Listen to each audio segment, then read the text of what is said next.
The editing here is like what really makes this pop. Yes, it's so much.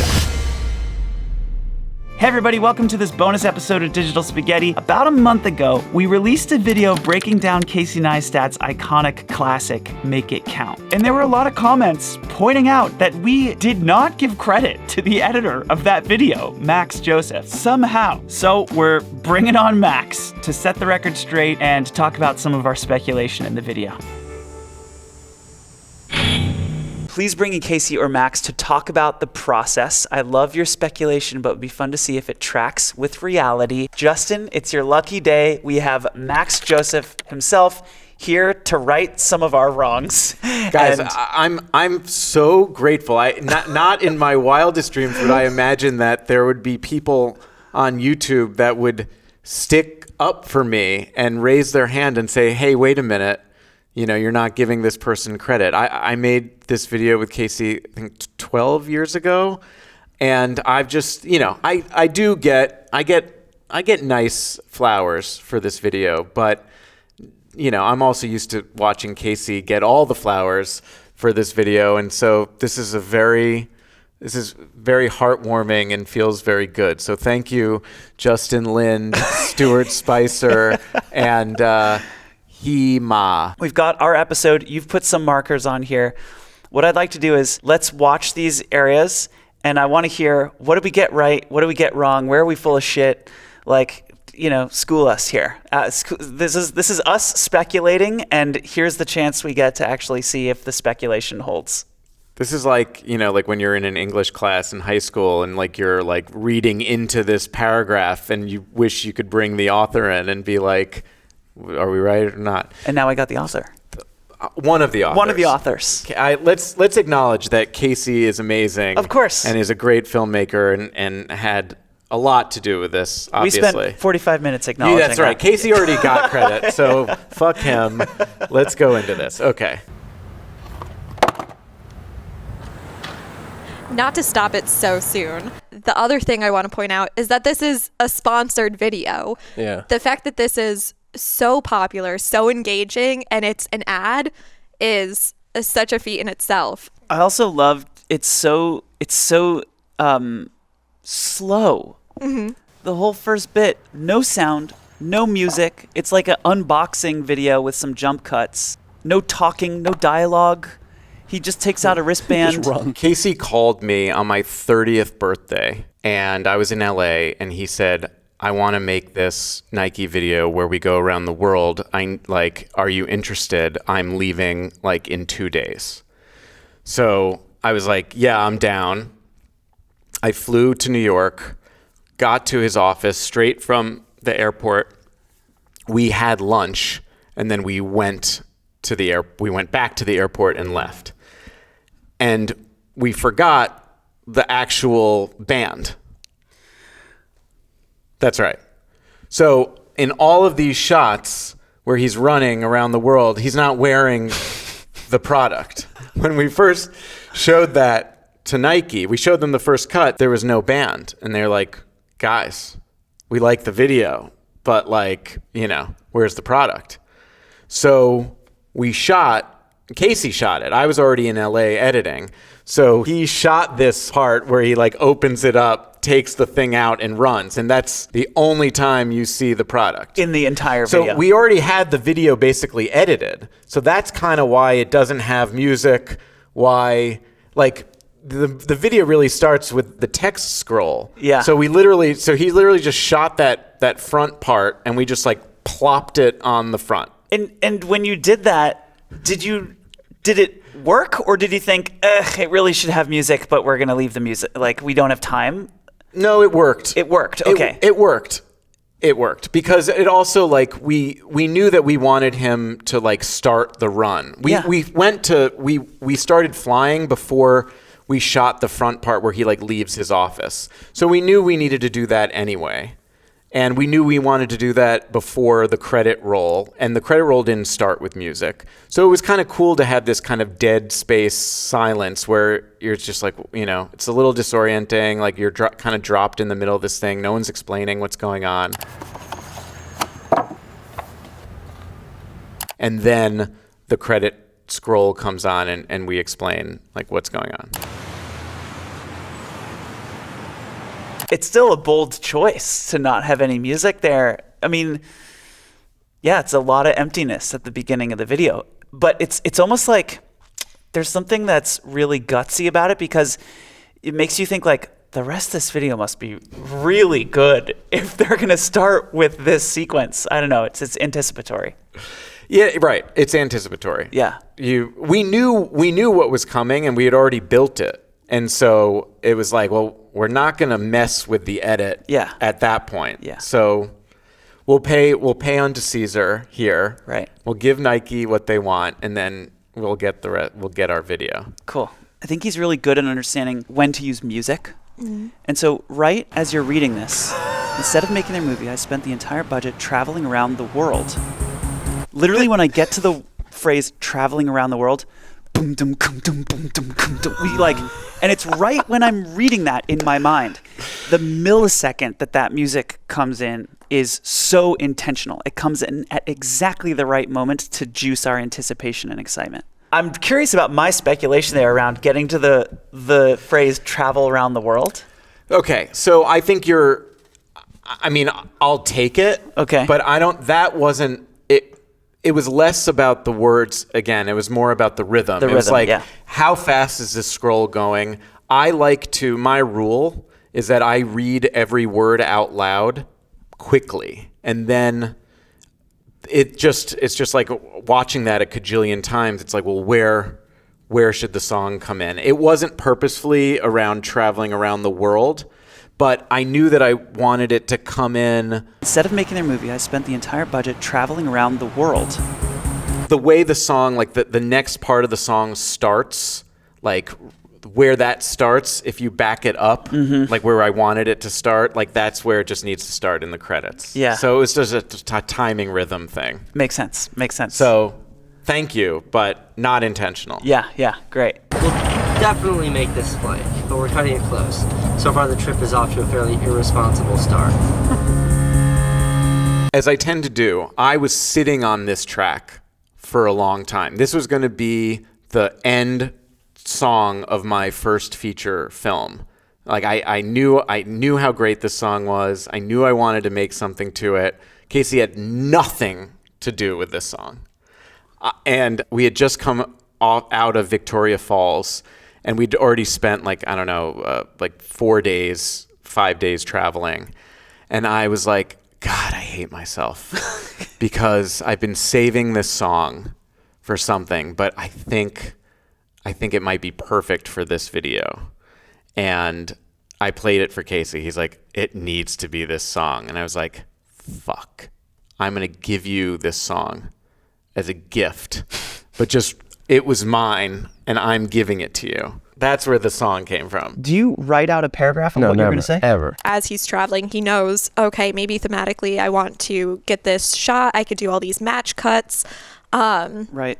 But yeah, it's really all very natural and candid. She's right. We had a very vague idea of, oh yeah, we'll do this left to right thing. We did a lot of other things too. We did a couple things where he like jumped over the camera. Another thing we did was like everywhere we went, I was kind of like filming Casey, and I'd be like, Casey, turn around. Like, Casey, where are we? Like I would kind of like give him some prompts, knowing that, if we'll cut all the times. So there's this match cut of him turning his head. Yes. There. See that? Yes. I'm let's like, watch that. That's beautiful. see, Good that point. has to be, I don't know. I don't think that was planned. That's just good editing. Planned. I'm guessing he's only. But it was planned. It was planned. Yeah. Yeah. The thing is, the magic trick is that we did a ton of those things, and then we only showed a couple of them. That worked. The ones where he was in the same part of the frame. There are some great outtakes of this video. There are great sequences that like are great unto themselves, but they just didn't work in the overall flow. They were babies we had to kill. So, but yeah, this was one that we kept in. Yeah. So Great. Intentional. Great. Classic Indiana Jones shot. The classic Indiana Jones shot. I'd seen Casey use maps before in other videos, but originally that wasn't a part of this. Part of my where I was at when I was editing this. I had a very clear notion of what makes a good viral video. And part of it is you need to know, like, you have the beginning to create your engine, right? Like, and you can take forever to wind that clock to build that engine. But then once the gun goes off, I'm mixing metaphors here. But once, like, you've said it, then the audience has to kind of know, okay, I know what this video is now going to be, and I know that the video is going to be over when fill in the blank. And if they know that, then they're not going to be looking at the progress bar because they'll feel secure. They'll feel like they're being held. Oh, this video is going to be over once they go all the way around the world. And if there's like a visual to kind of show the progress bar, which is the map, then there will be no anxiety on the part of the viewer as to when is this going to be over? What, because that's what you don't want. You're setting up a really clear goal, essentially. And you check in on that goal throughout the course of the video so you get a sense of how close you are to achieving it. Totally. Yeah. And everything's going left to right. Right. He's moving left to right. The map is left to right. And you know that the video ends by the time the marker comes back to New York. Yep. This shot is so epic. Wow. Jeez. Music cuts. So much anticipation. Good editing.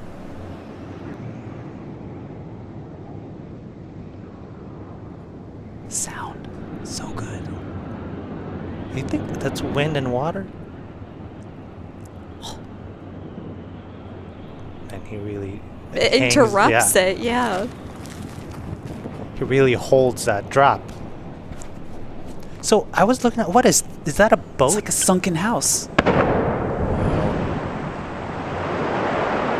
So this is one of my bag of tricks. I've done a lot of montage editing before this. If you want to get out of the song for a second, you need a loud noise or like something needs to break it. Like if a window breaks or something, then you can slam cut the music out. And we wanted the anticipation. There was this very long moment where he's jumping through the air and it was way more dramatic to play that with no sound than with sound. And so the rocks falling into the water was like a perfect spot to yank the music out. Yep. And this was a discovery I had. So I edited this. This probably took like 2 months of daily editing, but it was really fun.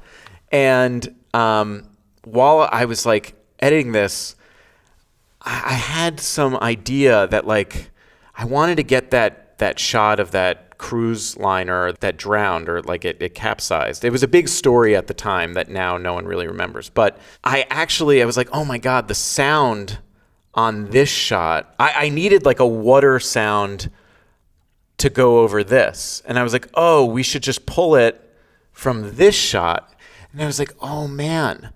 And this is one of those moments where the musical logic trumps causal rational logic. Right. Because it sounded the same, because the sound of the water and the wind was exactly the same. It wasn't wind, it was water. It was water. And so it allowed us to just cut seamlessly, even though it's like such a weird cut. You're interrupting him falling through, falling through the air. It feels okay. You can make that cut because it's the same sound underneath.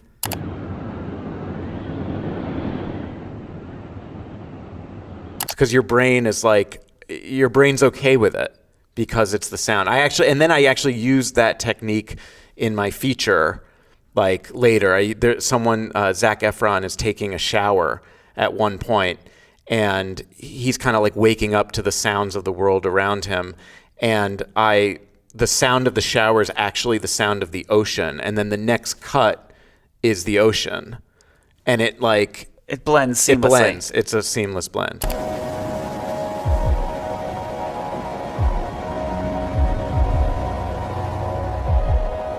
That reminds me of the director of Seabiscuit, Gary Ross. I remember seeing an interview with him. He talked about how the truth doesn't matter when he's making a film. It's the emotional truth that he's looking for. In the story, in the sound, in the video, he doesn't care about the truth, he cares about the emotional truth. That has always stuck with me with filmmaking. This is a perfect example of that. It's like, it doesn't matter that wasn't the sound as Casey was falling, it's the emotional truth of that moment, and so it makes sense. Totally. Yeah. Yeah, I mean, Kubrick, especially when he's talking about like 2001, he's like, it's a musical experience. It's like you watch it the way you would watch a symphony. Like that's how it makes sense. It's not supposed to make rational sense. You're just supposed to feel your way through it. And like, I don't know. I mean, this is not 2001. I mean, this is a piece of internet culture that this influenced a decade of videos that came after it. I'm still influencing videos that are coming now. What's crazy is that like when we were making this, we were both very aware and very excited about the potential and the future of web video. Casey had recently come back to YouTube. He had done his HBO show. He had just started making films on his own. He had just done Bike Lanes, which was kind of his first big YouTube viral video. That was like 2 or 3 months before this. Often there are obstructions that keep you from properly riding in the bike lane. We did 2 other Nike videos before this, and then we did this one. And the whole trip, we were just talking about this new language, this new world where you can break all these rules and do all these things. And I'm getting goosebumps just thinking about it, because like that's the vibe, that's the headspace that we were in, and all of that optimism and excitement like was totally went into this video. Like we wanted this to be this kind of like a pure energy like that just shot out into the world. And like, so it was very much, it was meant to do, what it did. Yeah. It's so rare that like you set out to do something like that and it actually works. You know what I mean? To that scale. When you're working, well, that's what's so fun about working with Casey. It's like working with a movie star. Like, you know that if you make something good on your own, maybe people find it, maybe they don't. You make something good with a movie star where they already have all this attention on them. And Casey's more than a movie star in some ways because he's a creator himself. But like, it was a way to deliver this, like, it's like a Trojan horse. Like, it's a way to deliver this like giant payload into the zeitgeist. Mm-hmm. And that, I mean, like, that's always the great opportunity when working with Casey. I feel like this video influenced Casey's editing. You can see the influence happening both ways, I guess is what I'm pointing out. Like, a lot of his style is this. The text, a lot of it